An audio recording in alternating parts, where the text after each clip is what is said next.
In today's video, I'm going to teach you how to filter data in Monday.com. We'll start on the Monday home screen. From here, open your workspaces on the left to find the area where your boards live. Then open the board you want to work with so you can see all its items and columns. At the top of the board, click Filter. This opens the filter panel and by default shows all columns that are available for filtering on this board. Think of this as your control center for narrowing down what's on the screen. Instead of scrolling through everything, you can quickly surface just the items that matter. You'll see an option to filter by group. Groups are the colored sections that organize your board into chunks like phases, departments, or sprints. Selecting one or more groups instantly limits the view to those sections, which is perfect when a board is large and you only need a specific slice of it. Next, look for the name column. This targets the item titles. Use it to hone in on items that contain a specific keyword or project name. If your team uses consistent naming conventions, this is a fast way to pull up related items without scanning row by row. You'll also find the person column, which filters by assignees.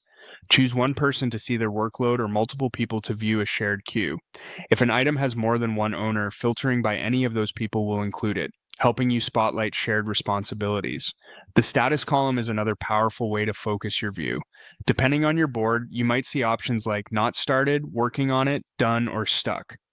Pick the statuses that reflect the work you want to track. For instance, selecting in progress states instantly builds a live to-do list, while selecting completed states helps with quick reporting. You can combine these filters to get very precise. For example, show items in a specific group assigned to a particular person with a status of in progress. As you add or remove criteria, the board updates immediately so you can verify the results and adjust on the fly. Once you've dialed in a view, you'll reuse, click Save as New View. This saves your current filter configuration as its own view on the board, so you can return to it with a single click later. It's a simple way to create role-based snapshots, like a personal workload view or a team lead's progress overview, without changing any underlying data. That's the process. Open your board, use the filter panel across all columns, refine by group, name, person, and status, and save it as a reusable view.